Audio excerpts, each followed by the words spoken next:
All right, so for this image, we got a brief about Captain Burt and all the amazing things that he did.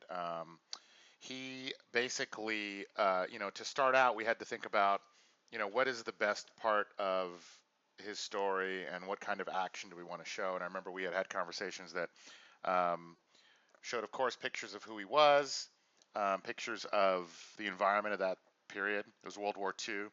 There were specific kinds of tanks, specific kinds of artillery, specific kinds of uniforms. Everything was going to be accurate and specific, of course, to a time and place. So what we were trying to do is come up with a shot that we thought would make him look the most heroic, but at the same time, something that would be simple and clear. So when we initially started doodling, we came up with the idea that the part of the story we agreed that we wanted to illustrate was him outside the tank, standing on the back of the tank, taking fire, directing other tanks while soldiers are also running around.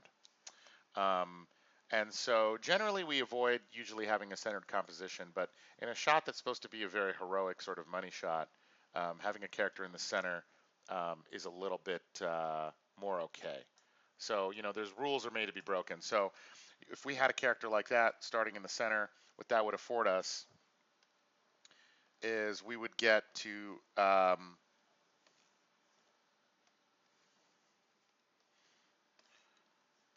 sort of have him be like a towering pyramid.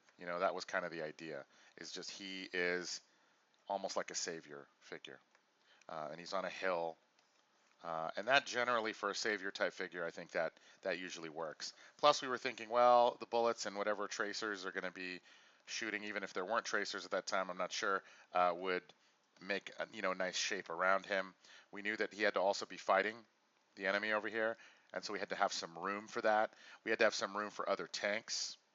So there's a lot of information to sort of cram into a shot. Now, the back and forth is, okay, how much can we cram in? Well, we have to get everything that's required at least, but at the same time, keep it a dramatic shot that has a clear first read. And by first read, it means, this guy. So the next step for us is usually building everything in 3D. Now, technology has made it such that you can find assets, and by assets I mean 3D models, virtual 3D models, online of a lot of different stuff. There's free stuff, there's stuff you can buy, there's soldiers, there's tanks, there's all kinds of 3D stuff, and you can tell that there's part of this picture at this point is a 3D model that was found or purchased, and then a photo. So at this very rough stage, what we're doing is combining the 3D models and the photos to sort of match that initial idea that we had. Get the same feel, but make it more believable. Now, back in the day, people would probably draw this out. Draw it out, do some sketches, but that's not how we do things now. Now, the accuracy that's gotten and the perspective is all sorted out by the 3D so well, even the characters, that you can also mess around with stuff. You can move the characters around really easily. You can move things in 3D space, and you can see it's a rough combination of two different things that are completely different from each other. A bunch of different photos and a bunch of different 3D. And in some cases, maybe there's both mixed in, just to get us that initial sort of what is the shot we want. Next, we sent a finished comp, what we would call this black and white sketch. And the black and white sketch is intended to be kind of what the final painting is going to be, but in black and white. And you can see a lot of the same assets were used, but things were tweaked and changed around. A lot of things were softened because we're trying to make it feel like, okay, this is what the eventual painting will be. And does everything work? Does the light on the top of this tank look good? Does his pose really clear?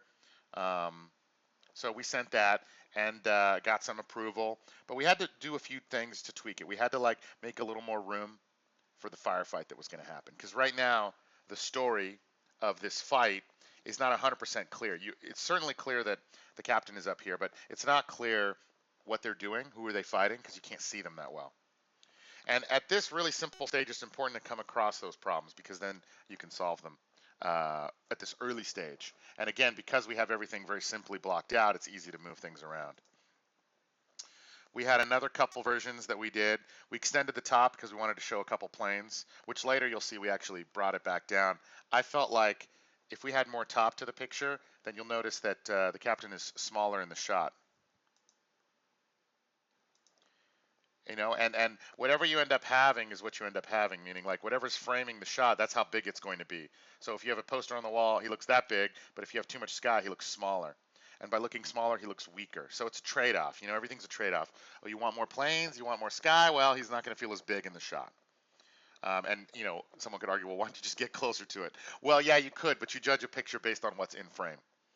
That's how you judge how big something is, not the fact that you can take a step closer to the picture. We had this guy shooting around the side. We're trying a couple different things. This one ended up being closer to what we, you know, ended up with, because now it's really clear that the ground plane goes off in the distance. It's really clear that there's an enemy here. There's a lot more depth in the shot.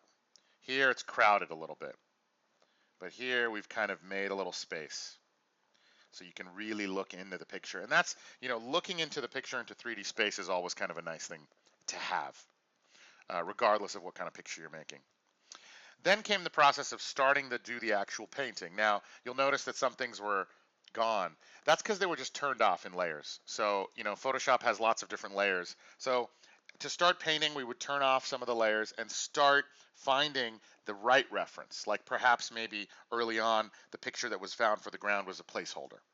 But then as we get closer to final, we start thinking, okay, well, what's the actual photo we want to kind of combine into here and paint on top of? What are the actual shapes we want? You're noticing it's starting to get a lot softer, because this is just hacking stuff in to start. And then later we start tending to the edges and the softness. That's something that's a painting thing that sort of comes into play.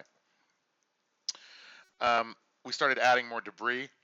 Again, this layer, these stuff is still here. It's just turned off right now, just to get a feel for, you know, what the colors are going to be.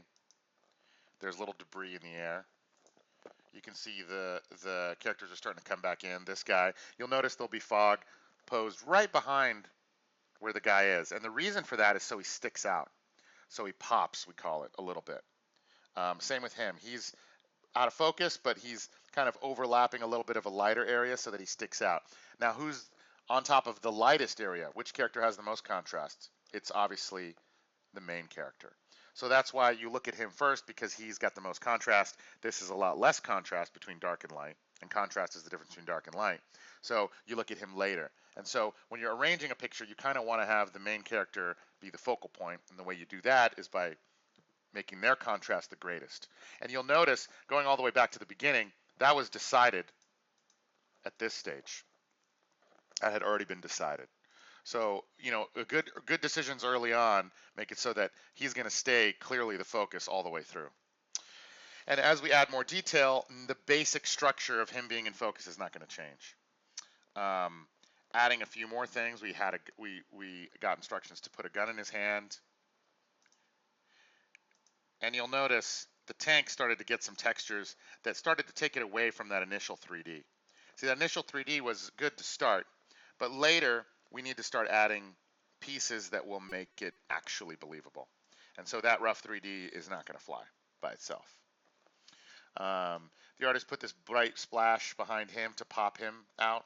But you'll notice now we call it competing. This guy's competing a little bit because he's got bright contrast behind his head, and so does he. And it's a little weirdly conspicuous.